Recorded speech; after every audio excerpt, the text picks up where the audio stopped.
Well, Merry Christmas to all of you out there that are celebrating the holiday. I hope it's a joyous one for you with your family and friends.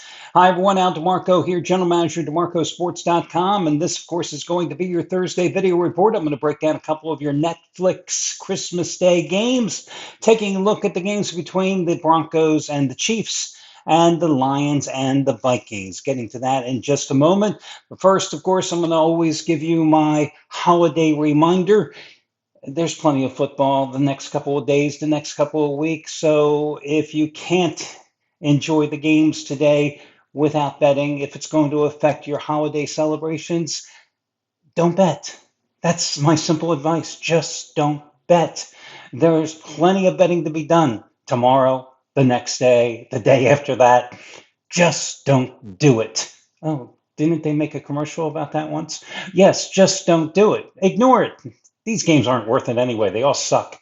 You think Netflix paid all this big money to get these lousy games today? Yeah, everybody wants to see the Washington Commanders quarterbacked by Josh Johnson today. Yeah, right? But all bunch of games, all with backup quarterbacks. Just don't do it. Enjoy the day with your family and friends. As for yesterday's play, oh my gosh, what a lousy, listen, an entertaining game, I will say, with the Hawaii Bowl. But what a gut punch. Up 21-0, and Cal blows that game. Eh, it's gambling. There are no guarantees. There are more important things in life. Let's get to your complimentary plays today. Let's do them in reverse chronological order. Denver, minus 13.5 at Kansas City. No, Philip Rivers is not going to be quarterbacking the Chiefs. Some guy who was a seventh-round draft pick out of South Dakota State is going to be making his start playing behind a porous offensive line. Listen, what can I tell you? If you don't bet Denver, give me one sound reason that you would want to bet the Chiefs, a Chiefs team that even when Patrick Mahomes was in there was struggling, a Chiefs team that has lost 6 of its last 7 games straight up, that has failed to cover in 7 straight games. Yeah, again, give me one good reason why you would want to bet the Chiefs in this game. Broncos, of course, had their 11-game winning streak snapped with a home loss to the Jaguars last week. I know they haven't won at Arrowhead since week number 2 of the 2015 season, but they did win at home 22-19 in the first go-round back on November 16th. And again, I just can't think of one good reason to bet the Chiefs in this game. So 13.5, 14.5, 17.5, 22.5. I don't know. If you're going to play the game, you got to bet Denver in this particular spot. So Denver would be the play.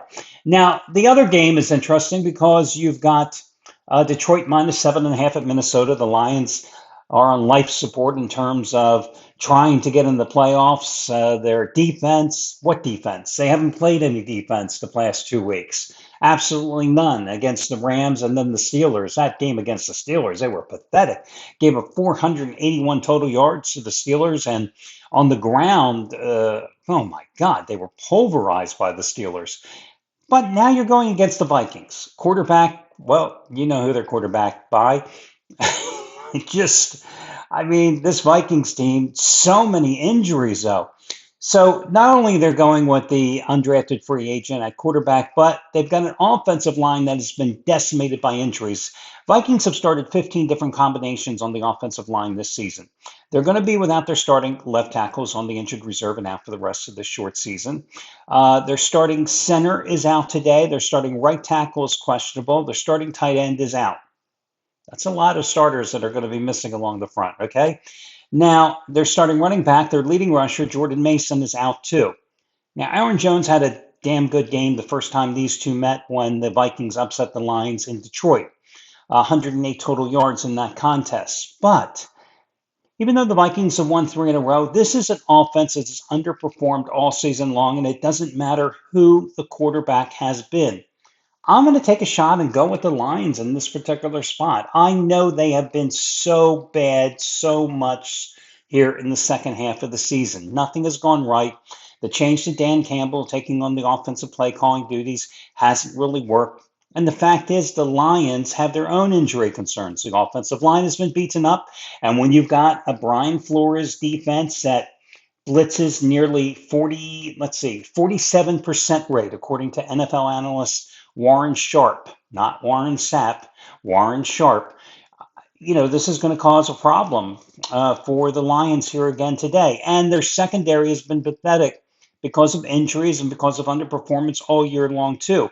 But the one thing I think that you can count on here is that with all the injuries along the Vikings offensive line, the first time that these two played, the Lions did have 5 sacks. And 3 times this season, the Lions have generated 5 sacks or more in a game. And that one time was against the Vikings, and I think you can expect adequate pressure being put on the Vikings quarterback today. So again, this is a situation where I think if you're going to play the game, you got to go with Detroit. So I would take Detroit minus the 7.5 here, and naturally, I'm going to tell you to buy down the half point. Which game do I like more? I think you got to take Denver. I know it's a big number, but I don't think you can be scared. So I like the Broncos, #1, and I like Detroit, #2. And those are going to be your complimentary plays here on Christmas, guys. I wish you well, and we will do this again on Friday. Good luck, everybody.